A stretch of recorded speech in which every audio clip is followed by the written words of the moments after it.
Antes de comenzar, yo quisiera hacer algunas precisiones sobre lo que se entiende por política social y por qué yo pongo la cuestión social o la gestión social y no política social, porque una política social requiere de un proyecto de país en donde las políticas sociales se insertan y van al unísono eh, eh, para lograr los objetivos que tiene ese proyecto de país. Es algo, las políticas sociales son políticas públicas que tienen que ver con los estados, no con los gobiernos o con los regímenes. Son políticas públicas que se deberían de continuar a lo largo de los años y evaluarlas, hacerle seguimiento, monitoreo. Eh, por supuesto que no soy ningún inocente que vaya a creer que las políticas públicas tienen una función de legitimación de los gobiernos o de los regímenes, y también a través de las políticas sociales se acumula poder. Eso también es verdad, pero la función principal de una política social es una función redistributiva de los ingresos y asegurar a los ciudadanos los derechos sociales que tienen, a ejercerlo, y que no sean dádivas que se dan y se quita dependiendo de los recursos que se tengan.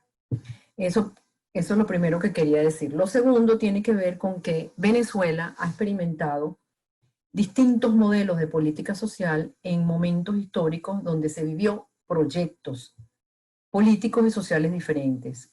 En el inicio de la democracia, vamos a colocarlo en los años 60, el proyecto que había es el proyecto que se llama, que también Colombia lo tuvo, casi todos los países de la región desarrollaron este proyecto, que es el proyecto de la industrialización. Y el proyecto de la industrialización desarrolló políticas sociales, que también en estos estamos hermanados, casi todos los países latinoamericanos, que tenían que ver con el fortalecimiento y mantener a una fuerza de trabajo sana. No voy a entrar en detalles aquí porque si no sería muy largo. Y también se tuvo el otro proyecto a partir de finales de los años 70, comienzo de la década de los 80, que fue el proyecto de ajuste, que duró hasta finales de los años 90. Y por último, se tuvo el proyecto llamado, vamos a llamarlo así, del socialismo del siglo XXI, que fue acogido por varios de los países, Argentina, Bolivia, Brasil, Ecuador. Y en un otro modo Perú también, pero no tan igual que los otros países. Estos proyectos que, aunque separados en el tiempo, tienen aspectos similares y dan continuidad a una misma línea de pensamiento que persiste todavía, que es entender a la política social como un paliativo de los efectos de la política económica. Esto se exacerbó en los últimos 20 años. No voy a entrar en la parte económica, menos mal que Roberto Rafael tocó esa parte, así yo puedo hablar más de lo social. Venezuela padece, como ustedes acaban de ver, una profunda recesión. Bueno, hace 6 años, vamos a colocarle esa fecha. La economía ha perdido 70% de sus tamaños, ya lo vimos, sufre un proceso hiperinflacionario por tercer año consecutivo y una caída alarmante de sus ingresos en divisas, debido a la merma de la producción petrolera, los precios del petróleo bajaron y al deterioro de la producción nacional. Los avances sociales durante el chavismo en general, desde el 2000 al 2012, fueron inferiores a los que obtuvieron otros países latinoamericanos en el mismo periodo y que abrazaron el socialismo del siglo XXI. Tanto Argentina, Chile, Ecuador, Bolivia y Brasil, en ese mismo periodo obtuvieron resultados mucho mejores que lo que hubo en Venezuela en materia social. En Venezuela, lo destacable de este periodo y sobre todo lo que tiene que ver con las misiones sociales, a diferencia de los otros países, es lo simbólico. el pueblo se siente parte del Estado. El pueblo se siente parte de la élite que gobiernan, porque siguen gobernando, que están en el poder. Otros países como Colombia, además de Perú, Chile y Brasil, todos los sectores vulnerables, los sectores pobres lograron un mayor bienestar material que logró este grupo en Venezuela. Pero la diferencia es que en Venezuela se sintieron simbólicamente representados dentro, incluidos en los espacios de poder. Y esto marca una diferencia, un sello que, bueno, es lo que podría estar explicando en cierta medida, yo no digo en toda, el que continuemos en esta situación que cada día se deteriora más. Yo tenía también un comentario sobre la pobreza, pero no lo vamos a hacer porque lo hizo Roberto Rafael. Podemos empezar entonces. Ajá. Bueno, este es el esquema de presentación y allá hablamos de la cuestión o gestión social y no política social. Me voy a tratar de guiar por estos 7 puntos. Podemos continuar. Podemos pasar. Ok. Ok. La cuestión social viene atada, o el punto de partida de la cuestión social es la Constitución del 99. La Constitución del 99, que fue escrita durante el año 99, aprobada a finales de diciembre de ese año, con un porcentaje de abstención enorme, representó importantes en cuanto a los derechos sociales. ¿Por qué? Porque se trataba por primera vez, en la Constitución del 61 no fue así, de atar la política social a los derechos sociales. Eso es en el texto, eso está escrito. Lo otro que también trató de, o que está escrito en la Constitución del 99, es el fortalecimiento del desempeño social del Estado. Por supuesto, si se entiende lo social como parte de los derechos ciudadanos, hay una expansión de la ciudadanía. Esto, repito, es en la Constitución, es lo que está escrito. Y luego, por último, para resumir aquí, se establecen ciertas condiciones para que el Estado ejerza una protección social y mejore la calidad de vida de los venezolanos. Y el mecanismo que se sugiere es la participación. Es decir, como decía la conferencia de la profesora López Maya, fue esa visión participativa y protagónica en la construcción, diseño y ejercicio de las políticas públicas, en especial de las políticas sociales. Podemos pasar. Desde un principio, inclusive eso se puede ver en el programa de gobierno de Chávez Fría, podemos decir que hubo 2 visiones que luchaban por ganar, digamos, por tener el beneplácito de los actores en el poder. Una visión, podríamos llamarla, la he llamado yo en mis estudios, la revolución cívico-militar, la cual planteaba 2 cosas, una cuestión principalísima, que era una alianza cívico-militar, pero, por supuesto, más militar que cívica.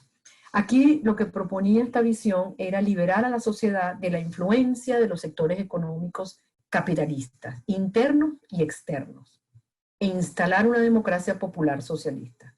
Es decir, iniciar un proceso de colectivización de los medios de producción y del sector social. Esta visión era partidaria de actuar fuera del orden institucional y desplazar definitivamente los actores de la democracia tradicional. Cuestión que creo que casi están a punto de conseguir. La Alianza Cívico-Militar, a través de la Alianza Cívico-Militar se crea el primer programa social, de gestión social, que se llamó Plan Bolívar 2000 y también el Fondo Único Social, que eran programas que atendían las necesidades más urgentes de la población y tenían un apoyo mayoritariamente de las Fuerzas Armadas. En ese momento, Fuerzas Armadas, de los militares. La segunda visión que se planteaba, que entraba en tensión con la primera, era la de la reforma democrática, que era la propuesta por los civiles que acompañaron a Chávez Frías en las elecciones y en la redacción de su programa de gobierno.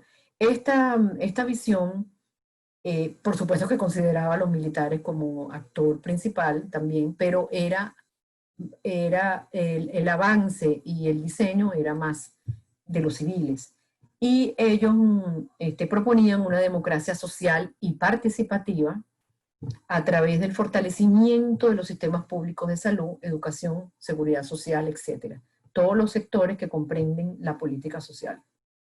Tenía esa visión unas características universales y equitativas. El objetivo era recuperar la capacidad regulatoria y protectora de lo social del Estado y planteaban la participación ciudadana en la planificación, formulación, ejecución y control de las políticas públicas, especialmente la social, y contaban con una participación de las organizaciones no gubernamentales.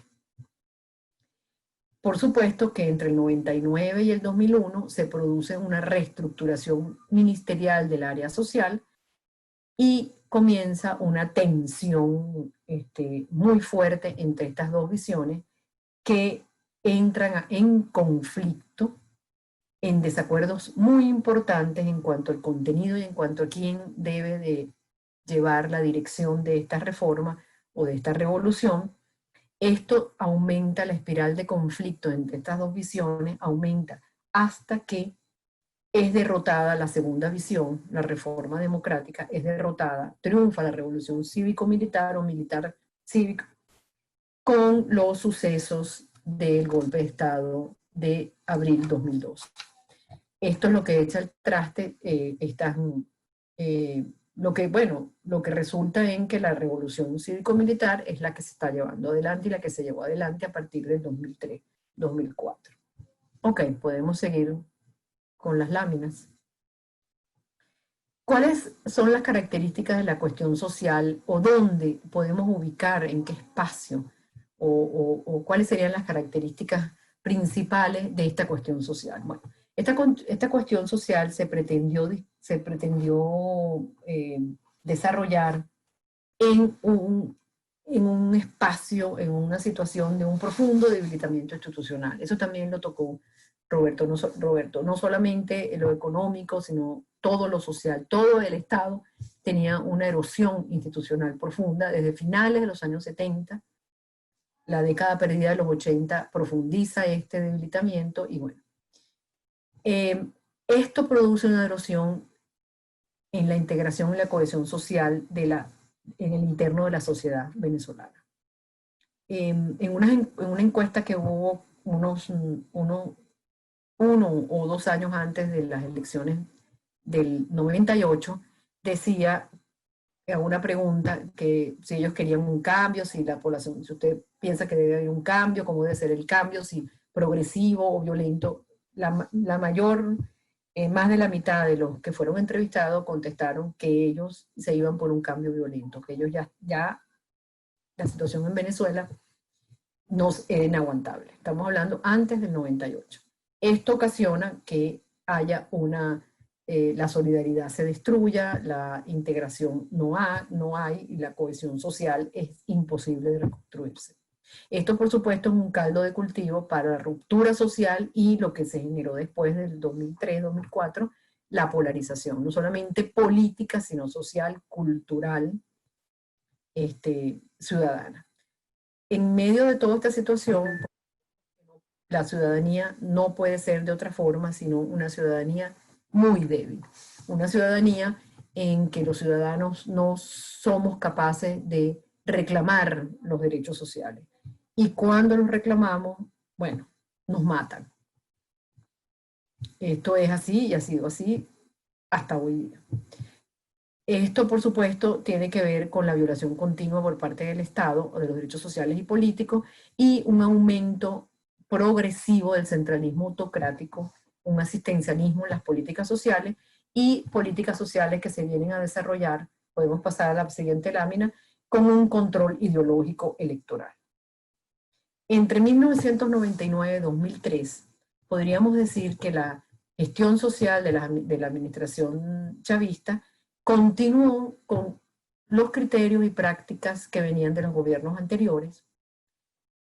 Hubo un cambio en la participación, con participación militar, una debilidad nunca vista en Venezuela, programática e imprecisa de los programas sociales, ya vamos a verlos ahora, muchas dificultades en implementar lo establecido en la Constitución del 99, por eso es que yo digo que del dicho al hecho hay mucho trecho. Lo que dice la Constitución va por un lado y lo que se hizo y lo que se está haciendo va por otro lado. Y hubo un desarrollo de redes sociales y económicas muy dañinas para lo que tiene que ver con la ciudadanía social, como creación de cooperativas de una forma indebida y muy desorganizada, promociones de organizaciones de base adeptas y ideológicas al gobierno, en ese momento podríamos decir que era gobierno, después se degenera en régimen, círculos bolivarianos y colectivos que se registraban directamente con el Ejecutivo Nacional y que eran grupos, organizaciones de base que su objetivo era defender la revolución a costa de la muerte de otros. Y ahí comienza todo lo que tiene que ver con una polarización y una agresividad y una inequidad y un clientelismo político en los programas sociales, en todo lo que tiene que ver con la gestión social. Podemos pasar a la otra. Okay. Este es un cuadro que saqué que no llega ni a la mitad de todas las misiones que se han venido creando y que se crearon. Ustedes pueden ver los nombres: Misión Riva, Misión Música, Misión Nevado. Nevado era el nombre, como ustedes deben de saber y recordar, bueno, los jóvenes no deben de saberlo, el perro de Simón Bolívar se llamó Nevado. Entonces hay una misión para ayudar a los animales, a los perros. Una misión Huacaipuro que se llama Identidad, que después se separa. Hay misión Identidad y Huacaipuro. Entonces las misiones se van como abriendo, ¿no? Separándose, misión Transporte, etc. Podemos pasar a la próxima. Ese solamente es un ejemplo, pero hay mucho más. Ok. ¿Cuál es la innovación más importante de la cuestión social hasta el 2012? Aunque todavía continúa, pero vamos a darle ese crédito a Chávez Frías. Son las misiones sociales. Las misiones sociales podemos definirlas como un conjunto de programas y estrategias que van más allá de lo social. Las misiones sociales desdibujan lo social. Las misiones sociales se convierten en parte de todas las políticas públicas que puede tener un Estado tan loco como el que se comenzó a formar a partir del 2003, digamos, después del golpe de Estado. No tienen ninguna sistematicidad, no tienen relación con no están inscritas en la institucionalidad, son paralelas a la institucionalidad. Un ejemplo, porque hay muchísimos ejemplos, podríamos estar hasta mañana hablando de los ejemplos. En el Ministerio de Educación había un departamento que se ocupaba de la educación indígena. Bueno, ellos crean, el gobierno crea en ese momento una misión que tiene que ver con los indígenas, aparte de la que existe allí. O sea, no refuerzan lo que hay, sino que crean un programa paralelo. Igual pasó con la red tradicional de atención primaria en salud, que en vez de mejorarla, porque era mejorable, no crean Barrio Adentro 1 y 2, que es la atención primaria. Bueno, después hubo Barrio Adentro 3, 4, 5. Pero eso fue lo que pasó. Y sin embargo, como vamos a ver más adelante, la población siguió usando la red tradicional de salud y de atención primaria más que la red de Barrio Adentro. Eso lo vamos a ver. Bueno, si bien fueron diseñadas las principales misiones sociales que se conformaron para cubrir y para solventar las necesidades básicas de la población, porque las primeras misiones fueron en salud, alimentación, educación y vivienda. Hay un estudio del Instituto Nacional de Estadísticas que detectó los círculos viciosos, los principales círculos viciosos de la pobreza, y pertenecían a estos 4 sectores. El problema no es que se defina programas sociales para solventar situaciones de salud y alimentación, sino cómo se hizo. ¿Ok? Se puede pasar a la próxima. Bueno, este es un cuadro que hasta el 2014 de las misiones sociales año a año, creadas año a año. Ustedes pueden ver que en el 2003, 9, en el 2013, 9, el 2014. A partir del 2013, como bien lo explicó Roberto, comienza la merma de los ingresos petroleros y se puede ver claramente cómo vienen declinando las misiones. A partir del 2003 hasta el 2008 fueron aumentos de los precios del petróleo. 2009, 10 y 11 hubo aumento aquí, y después en el 2014 hubo otra vez baja de los ingresos del petróleo hasta ahorita. ¿Puede pasar la próxima? Ajá. Esto es una muestra nada más de la cantidad, de dónde estaban esos programas, a qué se dedicaban. Bueno, 9 a salud, educación, alimentación, vivienda. Los militares tenían 5 misiones sociales, 7 misiones de protección social de cualquier tipo, económicas 8, que se llamaban misiones sociales, indígenas 2 y otras 17. Las otras tienen que ver como, es que es una cosa que es increíble, misión energía, misión, esa que les dije, Nevado, misión Che Guevara, que era de ideologización, esas están aquí en otra. Misión de los hijos de la patria, madres adolescentes embarazadas. Eso era, cada uno tenía una situación específica, tenía una misión para, por supuesto, no hay presupuesto para eso. Muchas de esas misiones solamente quedaron en nombres, no hay presupuesto. Podemos pasar a la próxima. Ajá. La gestión social a partir del 2003 hasta el 12 comienzan a acentuarse, a hacerse evidente todas las carencias de la formulación de las misiones, de su implementación. No es posible, no es posible hacer el seguimiento, no sabemos, muy difícil saber cuánto se gasta. Por supuesto, casi todas las misiones, eso se me olvidó decirlo, estuvieron financiadas por la principal empresa estatal petrolera, Petróleos de Venezuela. Lo propiamente social se desdibujó, se confundió con todas las políticas públicas. A través de las misiones se capturaba la participación social y electoral, habían registros, censo, y por supuesto estas misiones contaron con un apoyo irrestricto desde un principio de la misión cubana venezolana, que luego se transformó en un apoyo cubano, que no solamente eran médicos, sino que eran instructores de deporte.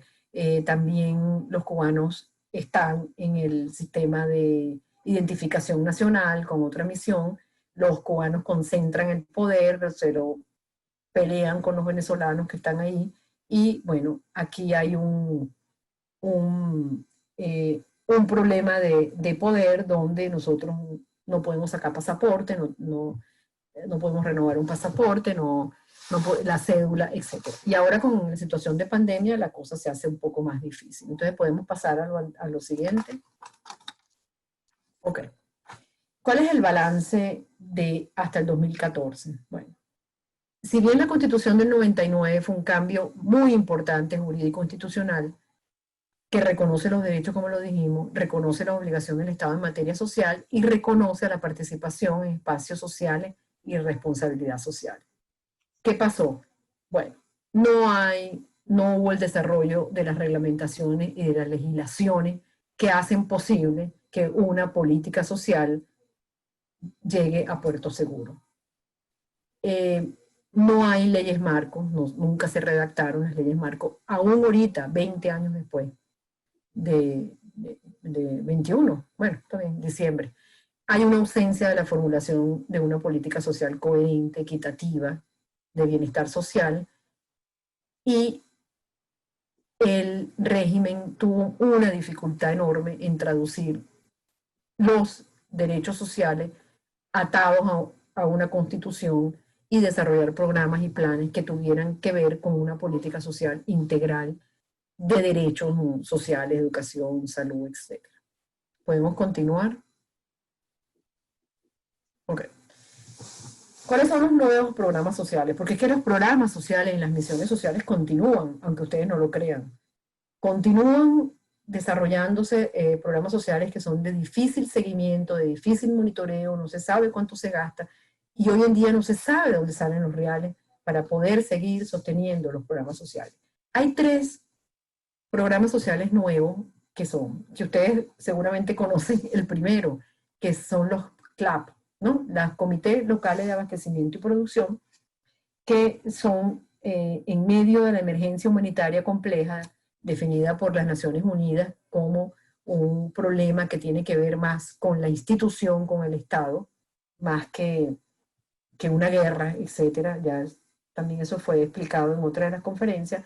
El régimen concentra sus esfuerzos en dar programas asistencialistas y mantener un poco más arriba el salario mínimo, que escasamente llega a $1.5. Yo creo que no llega ni a $2.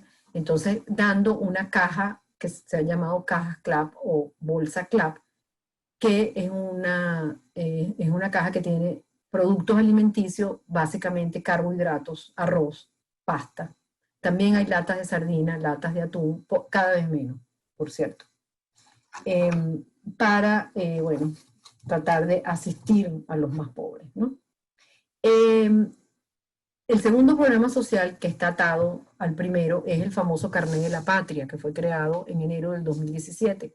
Este Carnet de la Patria tiene un registro QR, es como una tarjeta ATM, o sea, de cajero automático. En ese Carnet de la Patria se registra si usted recibe la bolsa CLAP, cuál es su grupo familiar. Hay un censo en donde se registra la información de las personas que tienen este carnet y están atadas a las bolsas CLAP. Y lo tercero son los bonos sociales que fueron creados a fines del 17, que tiene que ver con el Carnet de la Patria. El Carnet de la Patria tiene una página web, patria.org.be, donde depositan los bonos sociales. Los bonos sociales son equivalentes 3 a $3, más o menos. Y tienen diferentes nombres: bono de la independencia, bono contra la guerra económica, bono nacimiento de Simón Bolívar, bono, unos nombres así, ¿no? Y esto tiene un símbolo político de identificación oficialista, por supuesto, y también es un monedero virtual donde se pretendía, no sirve ahorita, a través del código QR de respuesta rápida, usted podía pagar algunas cosas en el mercado. Bueno, estos 3 programas sociales son sumamente corruptos, están teñidos de muchísima corrupción, de un clientelismo político nunca antes visto. Se coacciona el comportamiento político-social y tienen una irrisoria, por no decir nada, capacidad compensatoria, porque, bueno, imagínense ustedes. Por otro lado, ha sido utilizado en las elecciones de Maduro, fue utilizado como los puntos rojos y se permitió votar en las elecciones con el Carnet de la Patria cuando la Constitución y las leyes dicen que se vota con el carnet, la cédula de identificación nacional y en su defecto con el pasaporte, pero se permitió y se quería llevar adelante que el carnet de la patria fuera también para votar. Ok, podemos pasar a la próxima. Okay. Esto no lo vamos a ver porque ya lo vimos ya lo mostró Rafael. Una de las cosas más, uno de los indicadores más fehacientes del fracaso de la política social es las cifras de pobreza que, como las expresó en 2015, 2015 es la última, el primer semestre de 2015 es la última cifra que dio el INE. El INE es el Instituto Nacional de Estadística, donde reconoce que hay 33% de pobreza, nada más medido por línea de pobreza y de hogares. Es decir, que estamos ubicados, es decir, que, bueno, el haber bajado a 31 aquí en el 2006, cuando había muchos ingresos petroleros y bastante, bueno, estamos en 33 según el INE primer semestre del 2015. Ya ustedes vieron, bueno, podemos pasar a la otra que creo que es la última. Ok, ¿cuál es el balance general de la cuestión social en Venezuela bajo las administraciones chavistas y maduristas? Bueno, es un desempeño social muy pobre.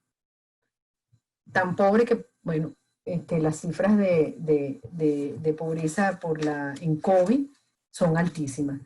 Claro, las metodologías cambian, pero supongamos que podemos decir que en COVID saca unas cifras de pobreza por un método integral que llega a que casi 8 de 10 personas son pobres, no puedo decir que somos pobres. Si eso se baja y se llega a la línea de pobreza, bueno, eh, eh, normal y la metodología integrada, podemos decir que más o menos el 50% o un poco más del 50% de hogares son pobres. No hubo avances de carácter excepcional. Esto sería muy largo también de exponer con datos, pero en los últimos estudios sobre esto, que se compara Venezuela con el resto de los países latinoamericanos en política social, los avances que tuvo Venezuela con el chavismo fueron muy, pero muy pobres. Por eso es que digo esto, más fue el programa y la política comunicacional, que fue muy buena y muy efectiva, del régimen, que realmente los avances obtenidos. Porque si hubiésemos tenido avances, no hubiesen resurgido o reemergieron, no hubiesen reemergido, no sé si esa palabra existe, en las enfermedades infectocontagiosas que hacía 20 o 25 años ya estaban erradicadas en Venezuela, como la difteria, la malaria,